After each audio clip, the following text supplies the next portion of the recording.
পাবনা জেলার হিমায়তপুরে একটি শিশু থাকতেন। পাড়ার ছেলেদের সাথে খেলা করছিলেন। হয়তোবা খেলা শেষে বাড়ি ফেরার পথেই কাচের টুকরা লেগে তার পাটি কেটে গিয়েছে। অসহ্য যন্ত্রণা হচ্ছে। তখন ওই শিশুটি খুবই কষ্ট পাচ্ছে, যন্ত্রণা হচ্ছে, কাচ ঢুকে গিয়ে তার পায়ে খুবই যন্ত্রণা হচ্ছে।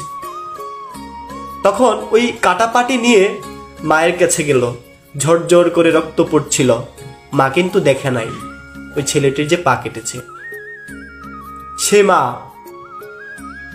মাতা মনমোহিনী দেবী মাকে গিয়ে বললেন ওই শিশুটি, মা আমার পা তো কেটে গিয়েছে, আমি আজ স্কুলে যেতে পারবো না।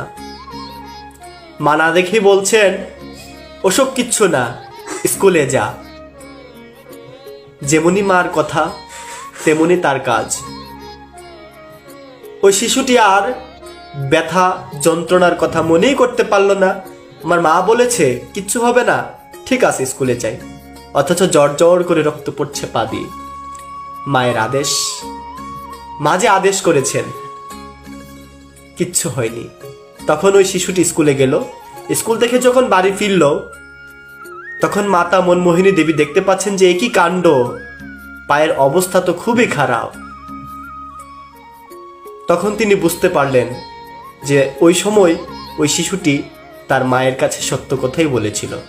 সেই শিশুটি আর কেউ নয়, আমাদের প্রাণের পুরুষ, পরম প্রেমময় শ্রী শ্রী ঠাকুর অনুকূল চন্দ্র। তিনি বাণী দিলেন, মাতৃভক্তি অটুট যত, সেই ছেলে হয় কৃতি তত। পিতায় শ্রদ্ধা মায়ের টান, সেই ছেলে হয় সাম্য প্রাণ।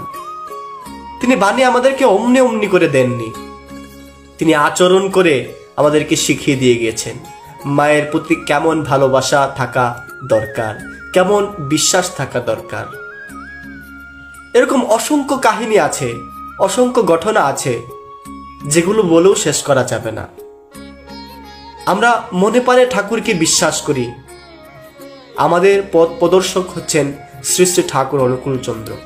তিনি যে বাণীগুলো আমাদেরকে দিয়ে গেছেন, সেগুলো একটিও মিথ্যা নয়, প্রত্যেকটি তার জীবনের সাথে সম্পর্কিত। আর সেগুলো তিনি আচরণ করে আমাদেরকে শিখিয়ে দিয়ে গেছেন, যেন আমরা তা অনুসরণ করে আমাদের নিজেদের জীবনকে সুন্দর করে চলতে পারি। এই আধুনিক জেনারেশনের যত ছেলে মেয়েরা আছেন, শ্রী শ্রী ঠাকুর এর যদি ভাবাদর্শ তারা জানতে চায়, শুনতে চায়, তাহলে বুঝতে পারবে যে কেমন করে মায়ের প্রতি শ্রদ্ধা থাকতে হয়, কেমন করে মায়ের প্রতি ভালোবাসা থাকতে হয়, কেমন করে মায়ের প্রতি বিশ্বাস থাকতে হয়। তাই আমরা আসুন এই শ্রী শ্রী ঠাকুরের জীবন আদর্শকে আমরা অনুসরণ করি, তাকে জানার চেষ্টা করি।